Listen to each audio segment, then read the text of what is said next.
Bonjour à toutes, bonjour à tous.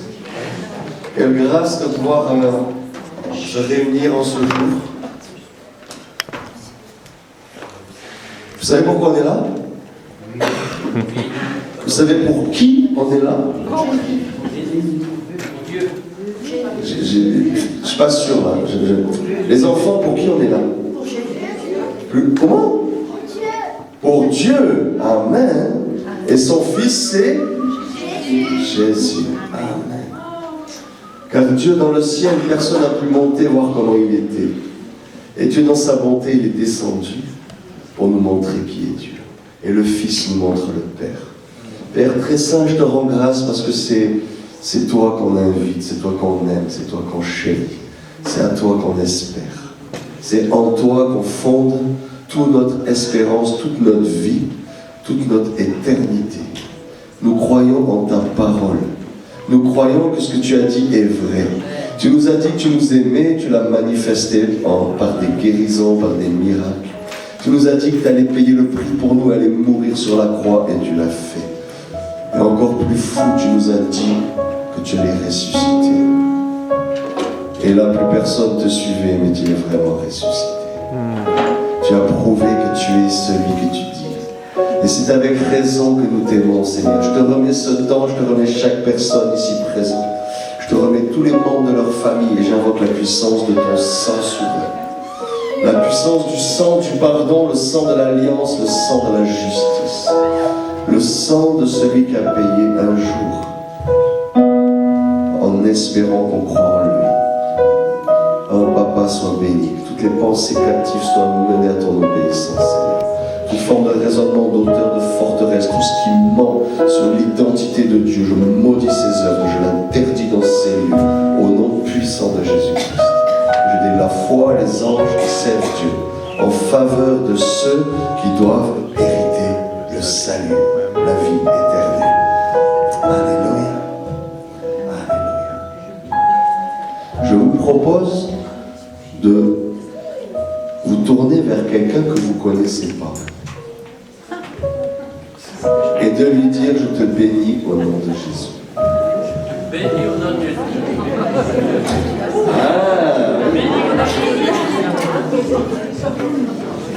Et c'est encore mieux quand c'est quelqu'un qu'on ne connaît pas. Ça peut être plus facile.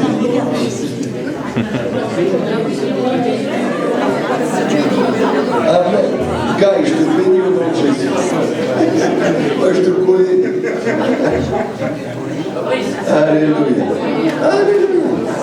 Et sur Internet, on vous bénit au nom de Jésus. La bénédiction, c'est dire du bien.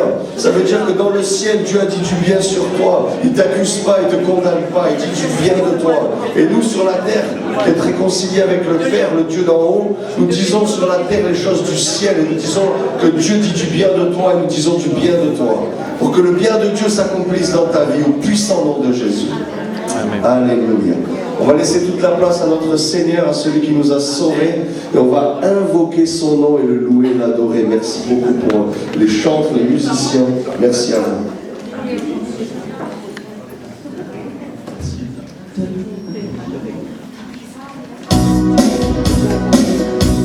Bien, bonjour à tous. Nous proposons de vous lever et nous allons louer le Seigneur ensemble. Amen. Et vous savez ce que ça représente, la fête de Noël. Nous allons l'annoncer, nous annonçons le roi. Vous allez l'annoncer avec nous? Fais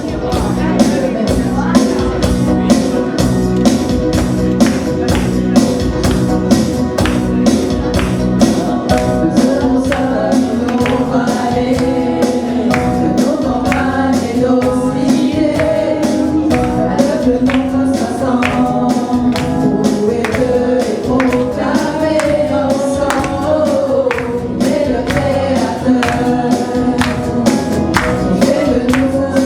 sa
tu m'as donné ton nom. Et je ne veux pas être ailleurs que dans tes bras d'amour. Dans tes bras d'amour. Tout près de toi, contre ton cœur, dans tes bras d'amour. On va le reprendre pour soi, chanter vraiment pour soi. Chacun chante un chant d'amour à notre Jésus. Je veux chanter un chant d'amour pour mon Sauveur, pour toi Jésus. Merci pour ce que tu as fait. Tu es si précieux, Jésus mon Sauveur. Je suis heureux, tu m'as donné ton nom. Et je ne veux pas être ailleurs que dans tes bras d'amour. Dans tes bras d'amour. Tout près de toi, contre ton cœur, dans tes bras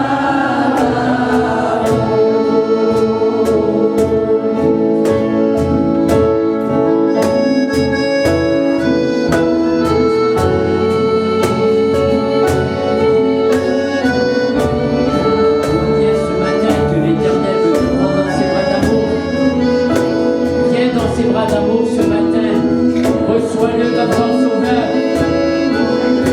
Reçois-le comme ton Père ce matin. Ce matin, il te sert dans tes bras d'amour parce qu'il t'aime.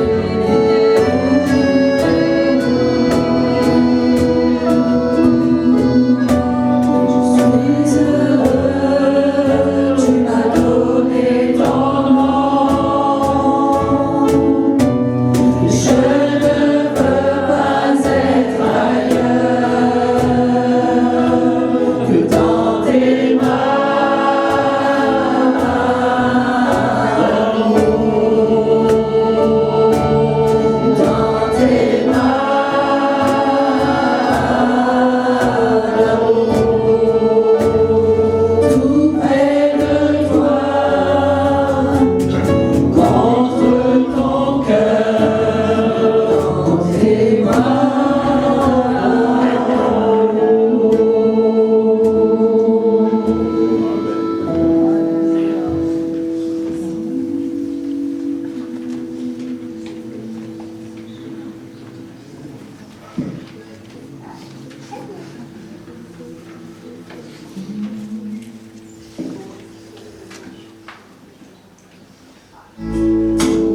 Gloire à toi pour tout c'est la vie. On vient t'offrir notre cœur, on vient t'offrir ce qu'on va dire ce chant, ce qu'on a de meilleur. En tout cas, on essaie de t'offrir ce qu'on a de meilleur. Et quiconque croit verra la gloire de Dieu. Quiconque croit verra la gloire de Dieu.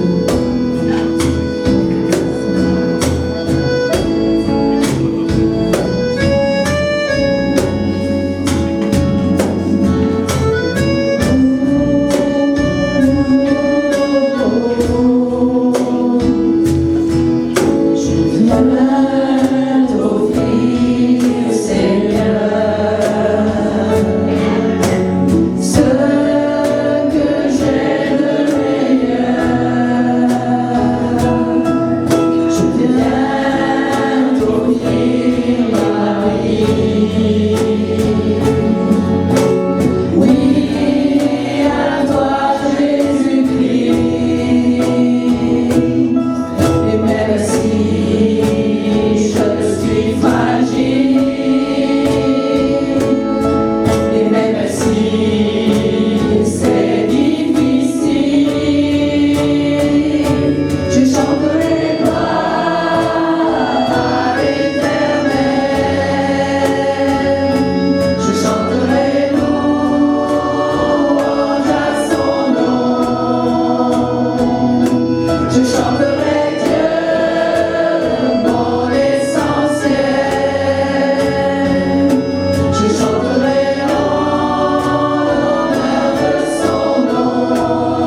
chanterai en l'honneur de son nom.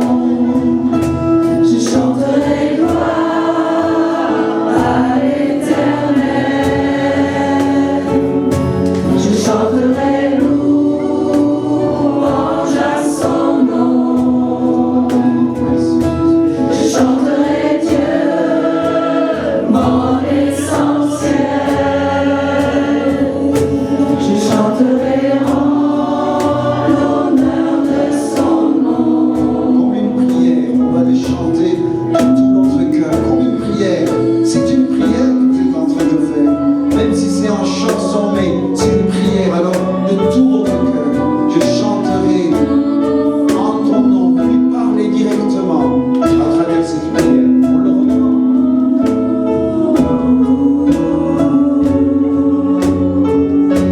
Je chanterai gloire à son nom. On va le reprendre du début. Je viens t'offrir, Seigneur, Est-ce que c'est vrai? ce que j'ai de meilleur. Est-ce que c'est vrai? Amen.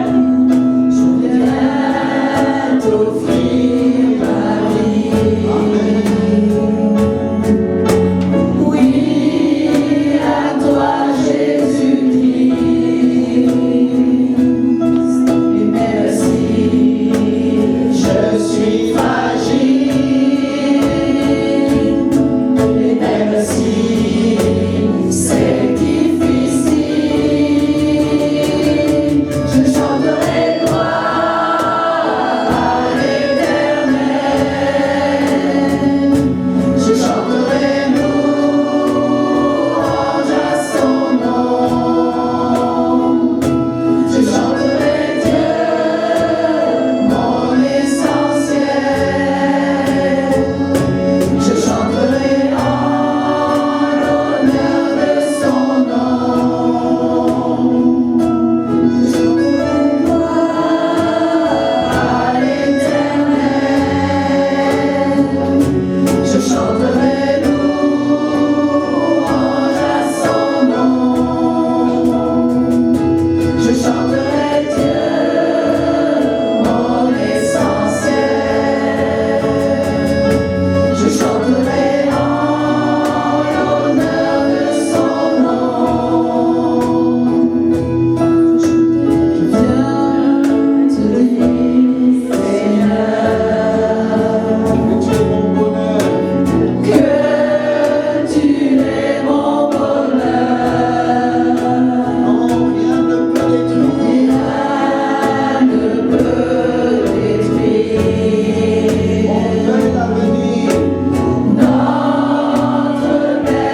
Notre réseau d'église fonctionne avec des pasteurs vis-à-vis qui ont un regard extérieur sur l'église et sur le travail des pasteurs. On les sent vraiment en sécurité avec ce regard.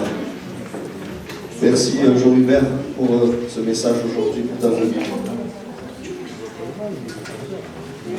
Il se passe tellement de belles choses qu'on n'a pas envie que ça s'arrête. Et je me disais, ce que je dois apporter, est-ce que c'est vraiment nécessaire de l'ajouter avec tout ce qu'on vient de vivre? C'est tellement magnifique. Vous voyez, je crois que ce qui est essentiel aujourd'hui, c'est que notre vie d'église se passe comme une famille. On ait ce rapprochement les uns avec les autres. J'étais il y a quelques jours en Andorre avec une partie des responsables de tout notre réseau de l'église. Et le mot qu'on recevait dans la prière, c'était rassembler, unité, affection, amitié, amour. Vraiment, c'est important que l'on baigne dans cela, parce qu'on a vraiment besoin de pouvoir expérimenter, chacun d'entre nous, cela. Tout à l'heure, quand on était dans la louange, je me suis un peu isolé et j'avais comme l'impression que le Seigneur avait quelque chose de personnel à vous dire, à chacun. Il n'y a pas aucun d'entre vous n'est oublié. Il y a une parole de Dieu pour toi.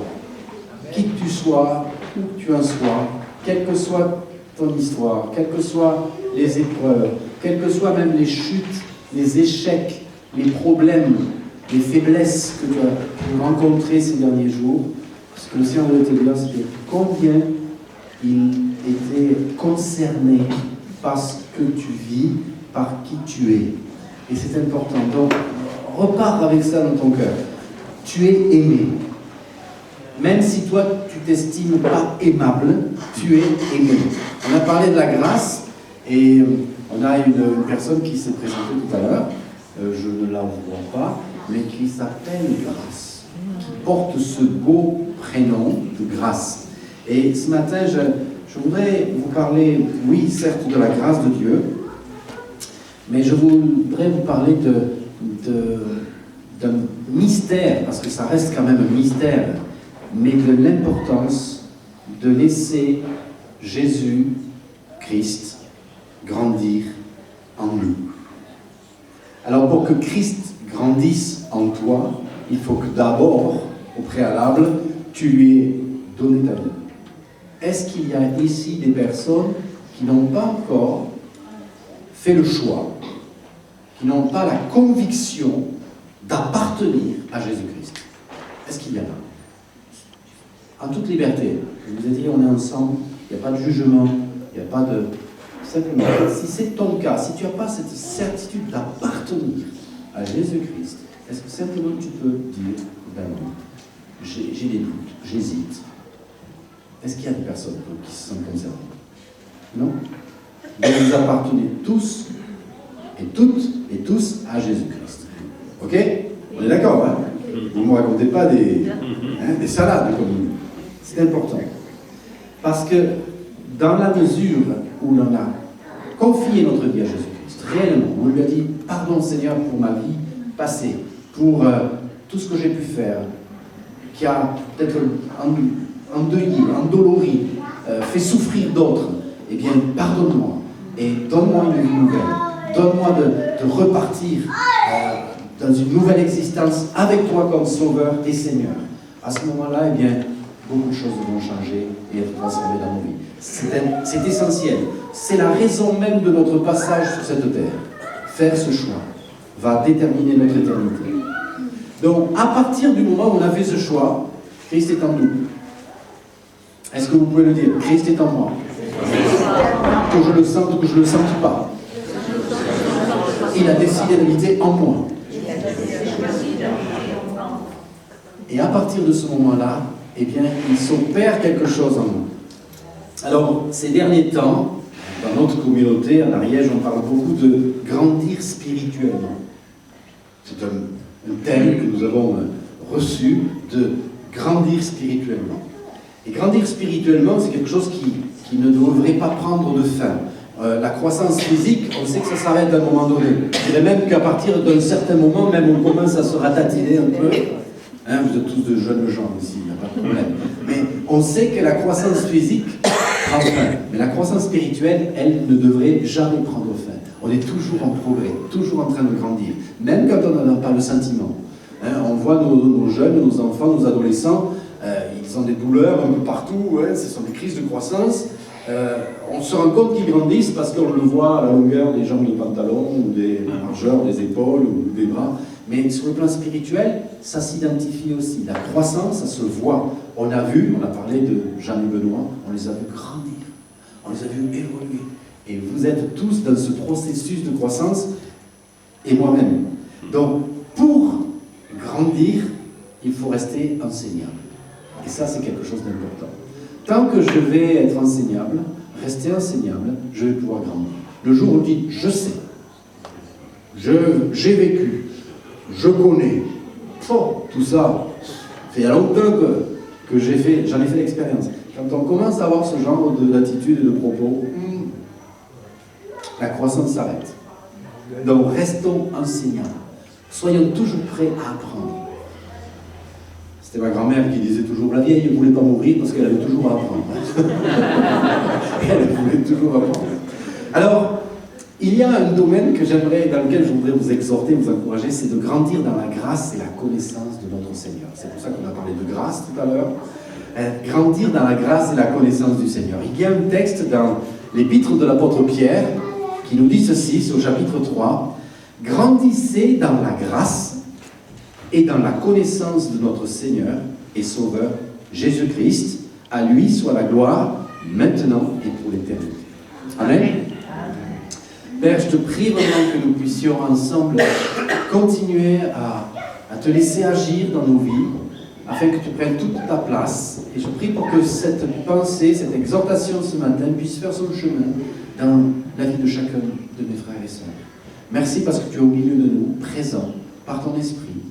Et nous prions que vraiment tu puisses continuer ton ouvrage dans nos vies, dans nos existences, afin que cette Église devienne belle, sans tache ni ride, afin que tu viennes la chercher comme épouse pour l'éternité. Amen. Amen. Donc Pierre nous exhorte à cela.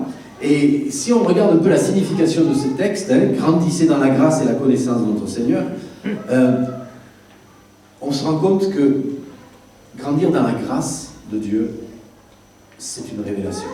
Ça passe par une révélation. Il y a eu un moment, un jour, où tout d'un coup, il y a eu un déclic dans ma petite cervelle qui ont fait, la grâce de Dieu, l'amour de Jésus. Je ne sais pas vous, mais moi, je ne suis pas tombé dedans quand j'étais petit, comme certains.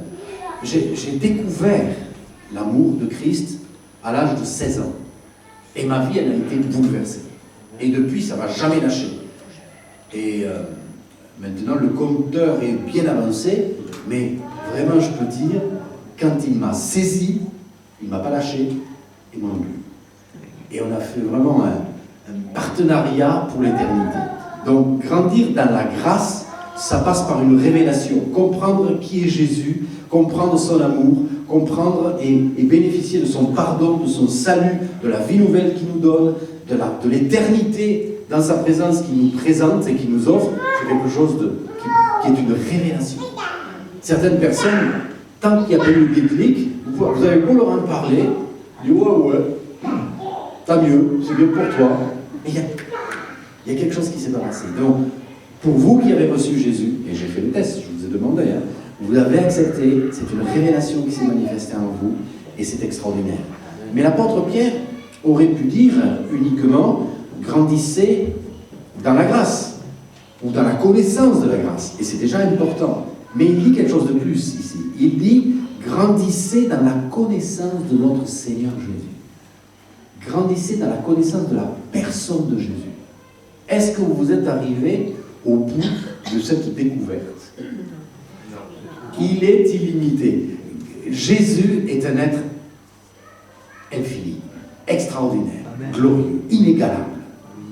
Et il veut se révéler à nous en permanence. Plus tu vas comprendre et connaître qui il est, et bien plus ton existence va être transformée. Et si j'avais paraphrasé un peu ce texte de l'apôtre Pierre, j'aurais pu dire, vous avez la possibilité de connaître l'auteur de la grâce, Jésus-Christ, comme vous ne l'avez jamais connu. Vous pouvez, et même vous devez grandir dans la connaissance de sa personne. Bénéficier du don de la grâce, c'est déjà quelque chose d'extraordinaire, mais connaître le donateur de la grâce, c'est encore mieux, et je vous invite vraiment à continuer à développer, à rechercher qui il est, parce qu'il se laisse trouver par ceux qui le recherchent et qui le cherchent de tout leur cœur. Les apôtres l'avaient connu. Pendant plus de 3 ans et demi, ils ont marché avec lui, et ils l'ont connu. Et l'apôtre Paul, qui n'a pas été parmi les 12 au départ, dira plus tard, dans 2 Corinthiens 5, si nous avons connu Jésus-Christ selon la chair, dans sa nature humaine, l'apôtre Jean dira, celui que nous avons touché, même, avec qui nous avons mangé, partagé, vécu. Eh bien, si nous avons connu Jésus-Christ selon la chair, ce Jésus historique, dont on parle Jésus, aujourd'hui, le Jésus de la crèche, etc., eh bien, nous ne le connaissons plus de cette manière maintenant. En fait, ce que dit l'apôtre Paul ici, c'est qu'il y a plusieurs types de connaissances de Jésus. Et peut-être que toi, tu connais le Jésus historique. Peut-être que tu connais déjà le Jésus qui t'a sauvé de bien des problèmes. Mais il veut se révéler encore de manière supérieure au fur et à mesure de ta quête et de ta recherche. En fait, ce que Jésus veut, c'est que nous le connaissions d'esprit à esprit. Et pas simplement de nature affective même. Parfois, on est des chrétiens, je veux dire, charnels. Alors qu'est-ce qu'on entend par chrétien charnel? Ah ben c'est le gars qui mange, qui s'empiffre, qui a des problèmes avec certaines addictions. Non, non, non. Quand on parle de chrétiens charnels, on parle de chrétiens qui vivent dans le cadre de leurs émotions, de leurs émotivités sentimentales, de leurs sentiments. Un chrétien qui marche par les sentiments est extrêmement vulnérable. Parce qu'un jour, il va être au plafond, alors ça sera les grands. Alléluia, Jésus est merveilleux, je vais le servir à fond, je m'engage, je vais y aller. Et puis, quelques jours après, vous le retrouvez, il est sur la carpette, en train de dire, j'en peux plus, je ne sais plus quoi vivre, quoi faire. Vous reconnaissez? On a tous un peu ce cheminement-là. Mais il faut qu'à un moment donné, on grandisse dans une autre dimension et devenir des chrétiens réellement, des disciples de Jésus qui marchent par l'Esprit. Tout homme, toute femme conduit par l'Esprit. C'est ce que Dieu nous invite à être. Et ce n'est plus les sentiments et notre âme qui nous conduit, mais c'est l'Esprit de Dieu qui anime notre esprit et qui va nous donner de marcher dans les voies de Dieu avec fidélité, avec autorité, et nous allons ainsi être réellement ces représentants de Jésus sur terre. Alors, je ne sais pas si vous avez eu cette révélation de Jésus puissant, ressuscité, glorieux, manifesté, vraiment dans le ciel, assis à la droite du Père, mais présent parmi nous aujourd'hui. Et je me souviens d'un de mes amis missionnaires en Côte d'Ivoire. J'étais avec lui pendant plus d'un mois avec Marie-Claude. Et quand nous avons été reçus à Abidjan, il est venu nous chercher et puis à l'aéroport, et on est monté dans un taxi, et tous les taxis en Côte d'Ivoire ce sont des musulmans qui les pilotent, hein. Ce sont que ces entreprises musulmanes. Alors vous avez sur les taxis Dieu partout. Vous avez des versets, pas de la Bible mais du Coran, mais il y a toujours le nom de Dieu. Dieu, Dieu, Dieu ici. Dieu, Dieu, Dieu. Et moi, quand je suis rentré là, je dis, waouh, ils sont tous chrétiens là-dedans. Et puis on s'est assis dans le taxi, et puis en fait, c'était un chauffeur musulman. Et mon ami, missionnaire, qui connaissait bien, il lui a dit, hey, dis-nous, toi, est-ce que tu connais Aïssa? Alors Aïssa, c'est Jésus hein, dans l'islam.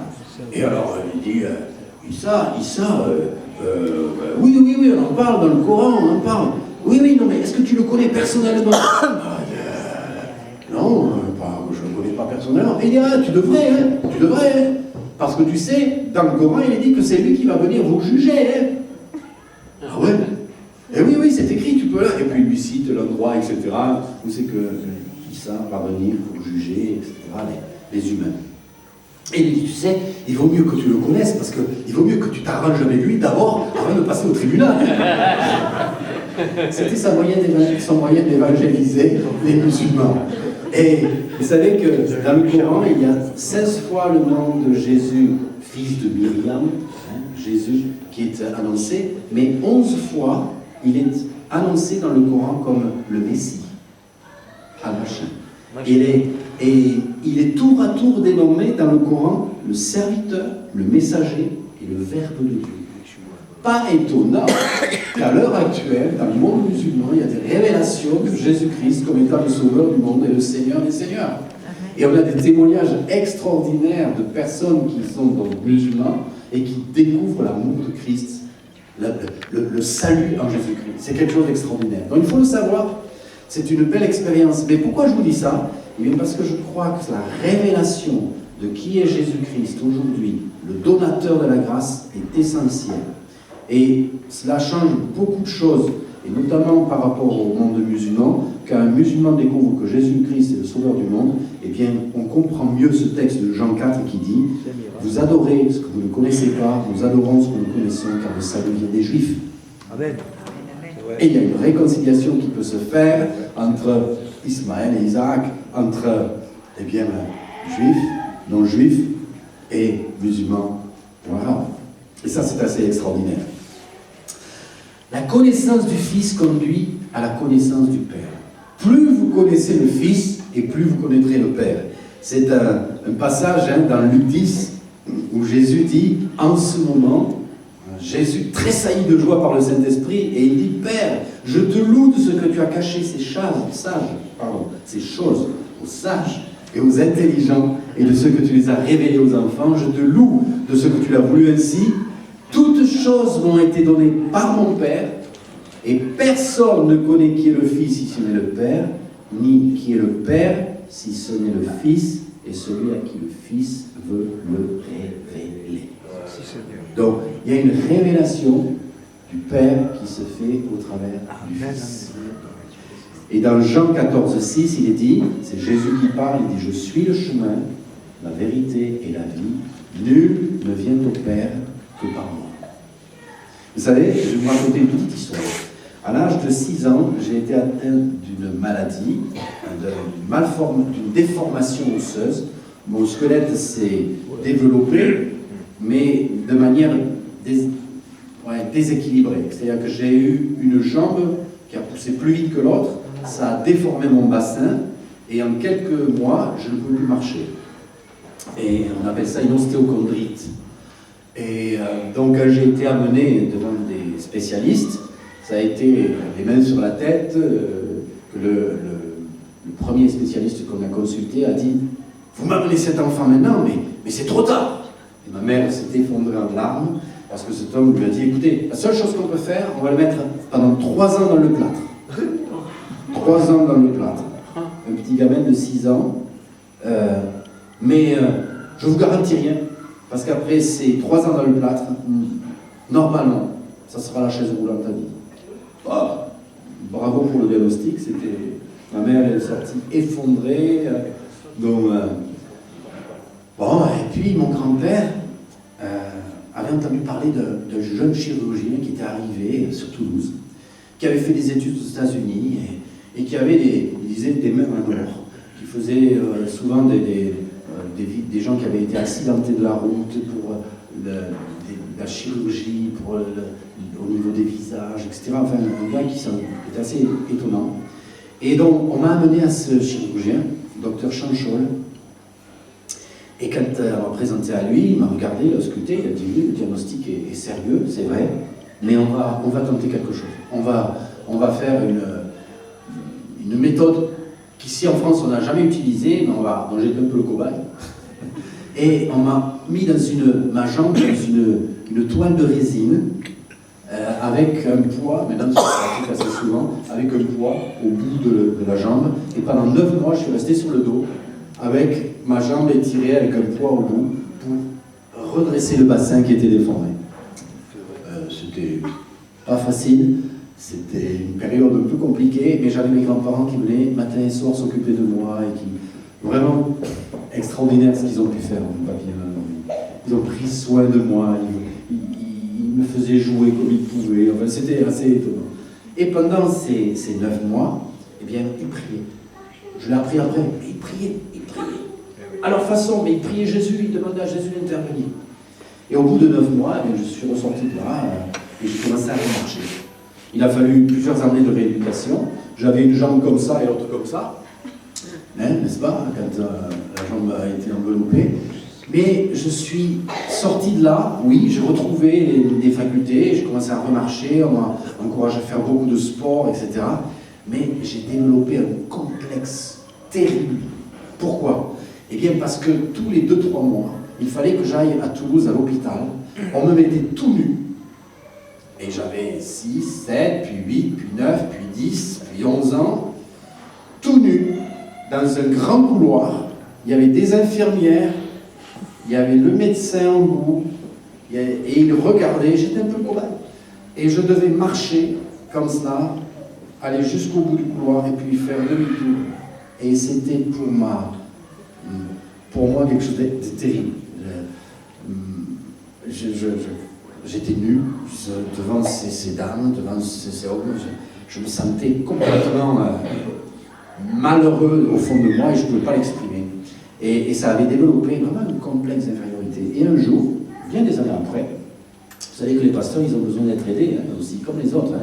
J'ai demandé de l'aide parce que ce sentiment d'infériorité, de mal-être que j'avais par moments me gênait, même dans mon service et dans mon ministère. Et j'ai demandé à ce qu'on puisse prier pour moi. Et je suis allé voir des personnes que certains connaissent, qui ont prié avec moi. Et alors qu'ils priaient pour moi, j'ai eu une vision. Et cette vision était extraordinaire. Je me suis trouvé devant un pont. Et au bout de ce pont, il y avait une immense forêt. Et le pont était très haut. Il y avait un ravin au fond qui faisait peur. Et j'entendais quelqu'un qui me disait « Traverse le pont ». Et je disais « Non, non, non, non. » J'avais peur. sentiment de peur. Et puis je commence à avancer tout doucement, et puis j'arrive face à une immense forêt, mais c'était infranchissable. Et il y avait un début de chemin qui était là après le pont, mais tout était envahi de broussailles, d'arbres et tout ça. Et au fur et à mesure où j'avançais, je sentais l'appel du Seigneur qui me disait « Avance, Jean-Hubert, n'aie pas peur, ne crains pas, avance ». Et au moment où je m'avançais, les arbres s'ouvraient devant moi. Et il y avait un chemin qui était là, tracé, et au fur et à mesure, les arbres, les broussailles s'ouvraient devant moi. Et j'avançais, j'étais étonné, puis à un moment donné, je me suis retourné, et tout était refermé derrière moi. Vous savez, c'est Walt Disney, je sais pas quoi, là. Et je me suis dit, oula, je ne peux plus faire marche arrière. Ça s'ouvre devant, ça se ferme derrière. Et je suis sorti de cette espèce de forêt épaisse, dans une clairière, je me rappellerai toujours cette image, extraordinaire, verte, presque fluorescente. Et je suivais un chemin, et tout d'un coup ça tournait, le chemin tournait, mais il y avait un rayonnement de lumière qui sortait de ce tournant. Je ne savais pas ce qu'il y avait derrière, c'était assez extraordinaire. Et tout d'un coup, Jésus vient à côté de moi, il me prend par le bras, comme ça. Et j'entends Jean 14,6, je suis le chemin, la vérité et la vie. Nul ne vient au Père que par moi. Et il m'a conduit au Père. Et ce rayonnement qu'il y avait, c'était le trône de Dieu. Et je peux dire, ça a été un instant de gloire où j'ai été totalement guéri de ce complexe d'infériorité, de toute cette période de ma vie qui m'avait profondément, dans mon intimité, profondément affecté. Et j'ai été guéri instantanément par cette révélation que Jésus-Christ me conduit au Père. Donc, je vous donne ce petit témoignage, un peu long, mais pour vous dire que plus vous allez connaître le Fils, plus vous connaîtrez le Père. Et c'est ce que nous dit l'Écriture. Alors, comment grandir dans la connaissance de Jésus-Christ? Comment? Il y a un texte qui est un peu, on va dire, étonnant, c'est dans Jean 3 où il est dit, c'est Jean-Baptiste qui parle, il dit, il faut que je diminue et que lui grandisse, en parlant de Jésus. La version de Parole de vie dit, lui, Jésus, doit prendre de plus en plus de place en moi, et moi de moins en moins. Et Jean-Baptiste a été ce précurseur, il a annoncé la venue du Messie, et il disait, voilà, moi je suis la voix dont parle le prophète Ésaïe, la voix de quelqu'un qui crie dans le désert, préparez le chemin du Seigneur. Moi je vous baptise d'eau, au milieu de vous, il y a quelqu'un que vous ne connaissez pas, il vient après moi, je ne suis pas digne de délier ses sandales. Et le lendemain, Jean aperçut Jésus qui se dirigeait vers lui et il dit, voici l'agneau de Dieu qui ôte le péché du monde. Plus on va accepter de diminuer, et plus Jésus va grandir en nous. Et c'est là le secret. Si Christ peut grandir en toi, il ne le peut que si tu lui fais de la place. Et cette place passe par une forme de renoncement à nous-mêmes. Renoncer à soi-même, c'est renoncer entre autres à vouloir avoir toujours raison. Le renoncement, c'est un choix, c'est une décision de dire je renonce de me mettre en avant, je renonce de faire valoir mes droits, je renonce de vouloir être toujours entendu, compris, accepté. Je renonce à cela parce que je veux que Christ grandisse en moi. Et ça, c'est quelque chose d'important. C'est Paul qui dit je souffre à nouveau les douleurs d'enfantement jusqu'à ce que Christ soit formé en vous. Christ formé en vous. Et dans Colossiens, et ça c'est un texte qui m'a beaucoup marqué, 1,27, il est dit Dieu a voulu nous faire connaître son plan secret. Vous pouvez le dire avec moi, son plan secret. Dieu a un plan secret. Est-ce que vous voulez connaître le secret du plan de Dieu?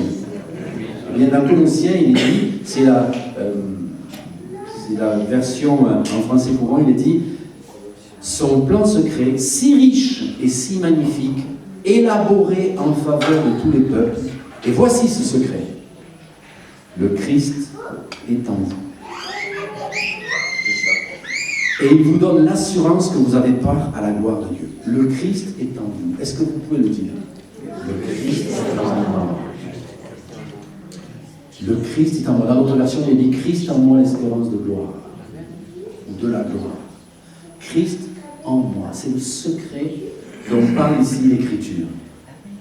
C'est Charles Price qui disait, c'est un éminent orateur qui disait « J'ai fait beaucoup d'efforts pour vivre ma vie spirituelle pendant des années.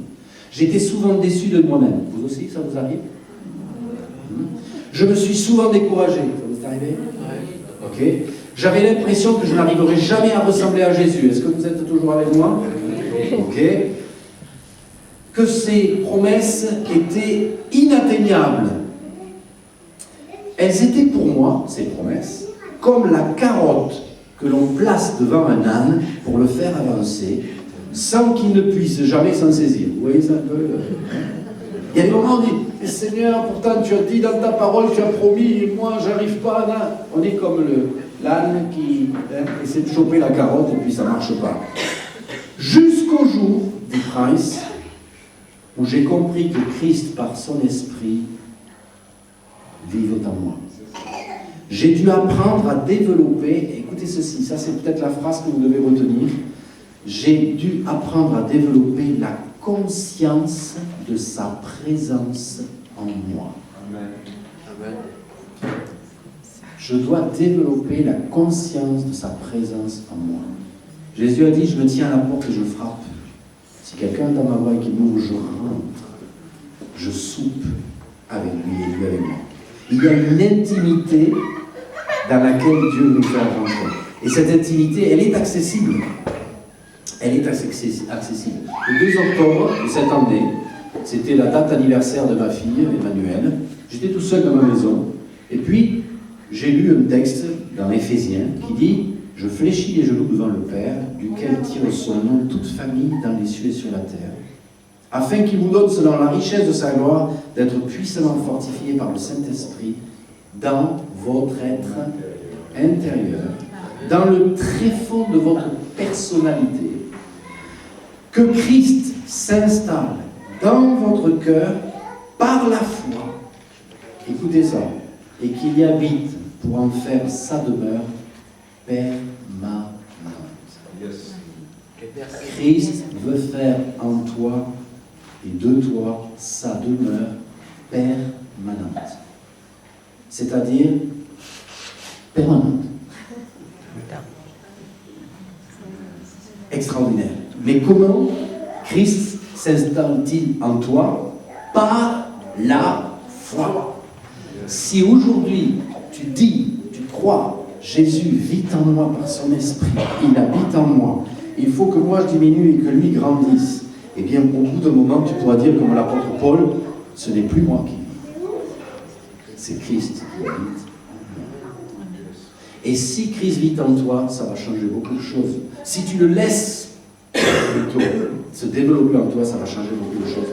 Et je vais terminer en vous donnant cette parole que le Seigneur m'a donnée ce jour-là, où le 2 octobre, j'étais en train de lire ce texte et tout d'un coup, je me suis mis à rire dans l'esprit. J'ai été saisi parce que je dis, Seigneur, comment toi qui es tellement grand, immensément grand, comment tu peux venir faire ta demeure permanente en moi? Je repensais à Salomon, lorsqu'il faisait la dédicace du temple, glorieux temple. Il dit, Seigneur, Dieu du ciel et de la terre, toi que le monde ne peut contenir, comment peux-tu venir habiter ici dans un lieu fait de main d'homme? Il était subjugué, Salomon, déjà. Et moi, je l'étais encore plus, en me disant, waouh, c'est pas un temple ici, c'est ma vie, mon corps. Tu as décidé de faire en mes frères et sœurs et en moi ta demeure permanente. Et voilà, et je termine avec cette parole. Voici ce que le Seigneur m'a dit. Et je dis bien, le Seigneur m'a dit. Je l'ai noté. Ce n'est pas toi, et c'est paradoxal par rapport à tout ce que je vous ai dit au début, ce n'est pas toi qui dois grandir, Jean-Hubert, mais c'est moi à l'intérieur de toi qui dois grandir. Laisse-moi toute la place. Plus tu es et plus tu seras conscient de ma présence en toi, plus tu agis et agiras et te comporteras comme je le désire. Plus tu as conscience de ma présence en toi et plus ta foi va grandir. C'est ça. Et plus ta foi va grandir, et plus tu accompliras ce que le Père demande. C'est ainsi que le Père est glorifié dans le Fils. C'est alors que tu peux consciemment dire, ce n'est plus moi qui vis, c'est Christ qui vit en moi. Et je vous laisse le soin de méditer cela. Plus tu vas laisser Jésus grandir en toi, plus tu as conscience qu'il est avec toi, en toi, qu'il habite en toi, moins tu peux te comporter. Parce que vous savez, vous me voyez là, je suis devant vous là, en train de vous enseigner, de vous prêcher, d'essayer de vous convaincre.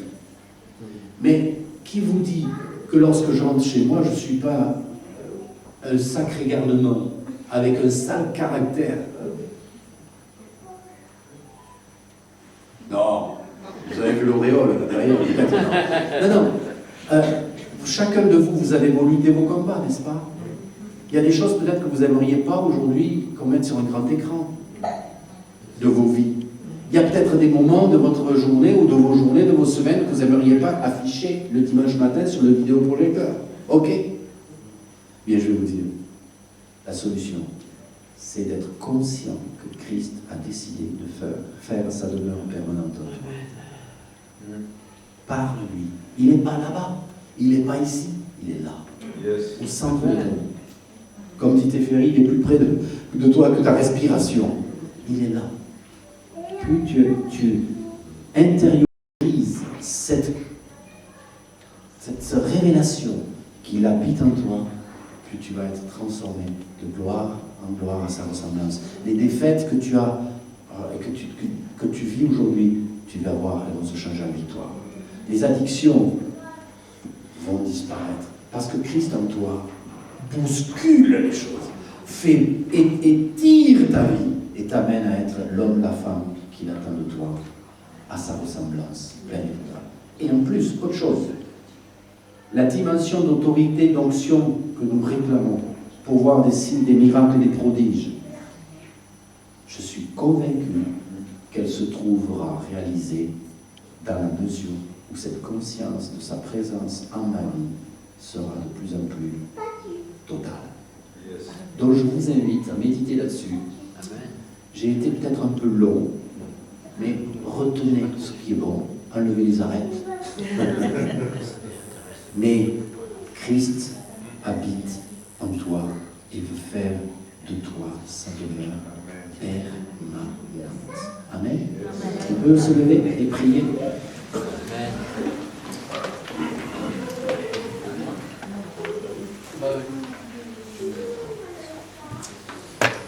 Amen. Vous allez simplement, on peut répéter après moi juste ceci. Seigneur Jésus, je veux te connaître, comme je ne t'ai jamais connu.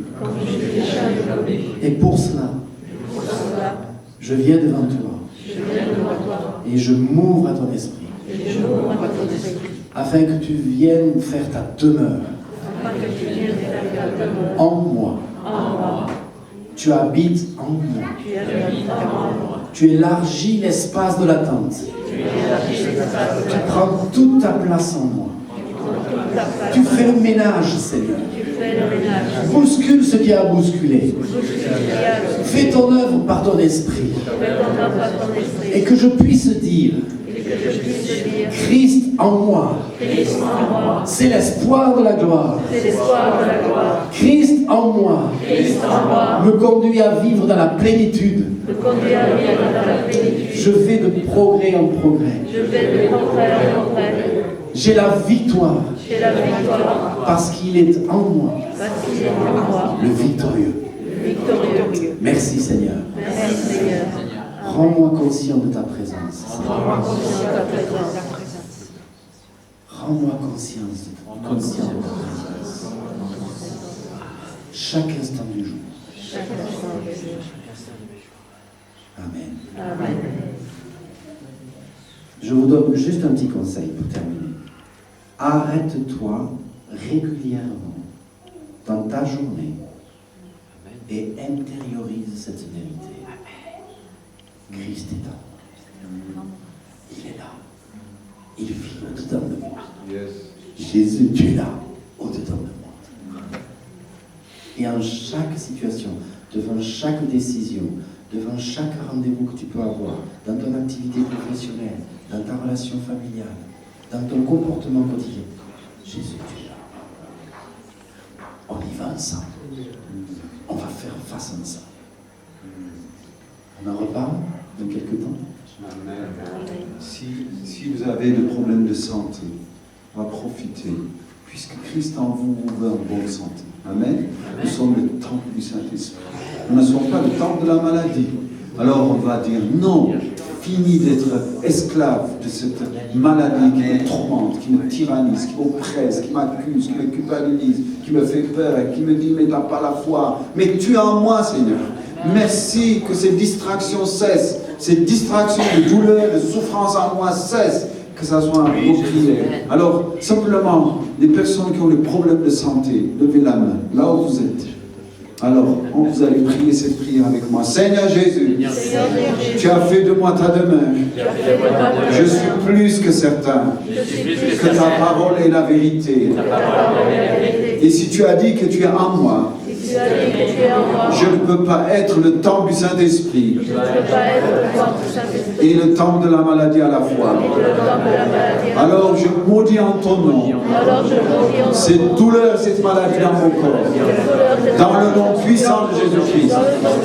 Et tu quittes mon corps maintenant. Je suis le temple du Saint-Esprit. Je ne suis pas le temple de la maladie. Quitte ma vie, quitte mes os, quitte mon corps, quitte mon âme, quitte mon esprit, au nom puissant de Jésus. Et je reçois avec foi maintenant ma guérison et ma restauration de la tête aux pieds. Merci Christ en moi. Amen. Amen. Merci Jésus. Faites ce que vous ne pouviez pas faire. Allez-y. Allez-y, faites des mouvements que vous ne pouviez pas faire. Ou sentez s'il y a toujours des douleurs ou pas. Voilà, quand Jésus le fait, il le fait. Et on fait lui faire confiance. Amen. Les choses se passent. Amen. Y a-t-il, allez-y, qu'est-ce qui s'est passé? Je suis sûr qu'il y a quelque chose qui s'est passé.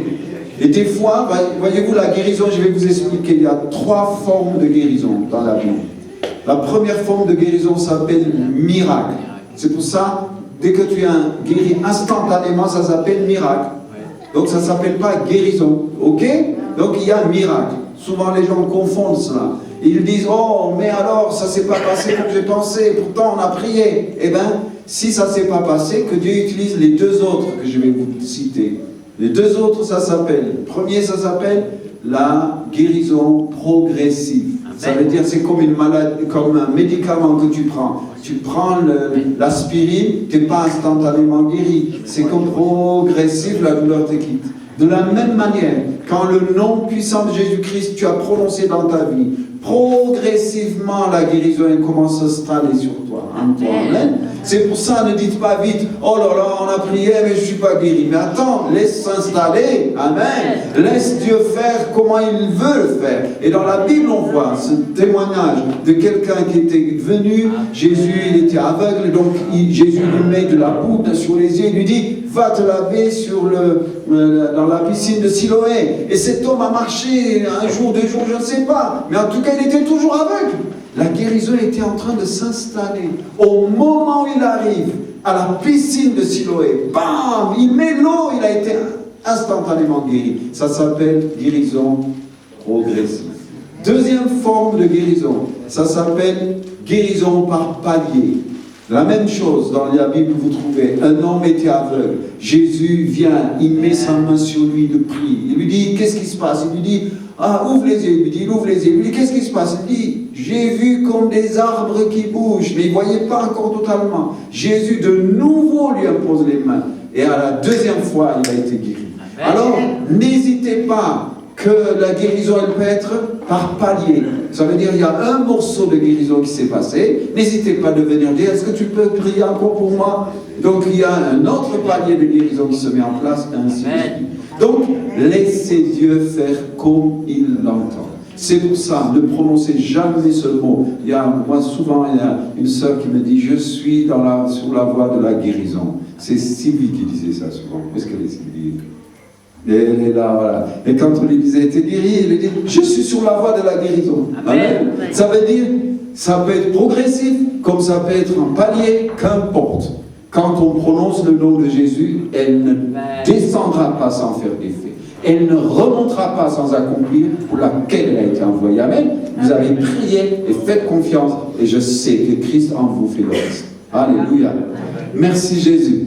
D'autres problèmes de relations ou de travail, des choses qui ont été fermées. Est-ce qu'il y en a? On va prier aussi pour ça. Christ en vous ne veut pas que vous souffriez, que ça soit émotionnellement, spirituellement, financièrement, relationnellement. Il ne veut pas. Il veut que tout ce qui vous distrait disparaisse de vos vies. Amen. Alors s'il y en a, levez la main, on va prier aussi pour ça. Y a-t-il des personnes, d'autres soucis, ou des personnes qui aimeraient tout d'abord se réconcilier avec Jésus? Des fois, voyez-vous, un malheur nous arrive, on en veut Dieu. On dit, Seigneur, où étais-tu? Moi, telle personne que j'aimais est partie, elle est partie, alors tu ne l'as pas guérie. On peut être en colère. Alors aujourd'hui, c'est le moment de réconciliation avec Dieu. D'abord, on va commencer avec ce démarche. Amen. Y a-t-il un homme, une femme qui voulait d'abord se réconcilier avec Jésus? Amen. Alors prie avec moi cette prière. Ok? Allez, de tout ton cœur. Seigneur Jésus, je me réconcilie avec toi ce matin. Je fais de toi mon Seigneur. Je pardonne toute personne qui m'ont fait du mal, qui ont été injustes à mon égard. Je les libère de ma colère et je me réconcilie avec toi, Seigneur Jésus. Merci de venir restaurer ma vie, restaurer mes émotions, restaurer mes finances, restaurer mes relations. Dans le nom puissant de Jésus-Christ. Amen. Amen. C'est sous la confession de leur bouche. Je te prie, Jésus, pour cette restauration, cette réconciliation soit faite dans leur vie, dans leur cœur. Je te remercie, Père. Et je crois que tu entends la prière, tu nous exauces. Amen, amen. Alors, croyez-le. Je ne vous dis pas sentez-le, je dis croyez-le. Je crois et je reçois la guérison. Voilà. Amen. Voyez-vous, la foi n'est pas une sensation, la foi est une conviction. Croyez-le. Celui qui a planté les oreilles n'entend pas. Si moi j'entends, lui il entend. Amen. Celui qui a planté les yeux ne regarderait-il pas, ne voit-il pas? Il voit. Alors fais-lui confiance. Il est fidèle. Tu es venu, tu as fait cet effort déjà ce matin d'être dans sa présence. Tu ne sortiras pas les mains vides. Amen. C'est un Dieu de parole. Que son nom soit béni. Merci Jean-Hubert pour ce partage sur Christ en nous. C'est l'essentiel. Ça, c'est ma raison de vivre toujours. C'est l'essentiel de saisir ce secret.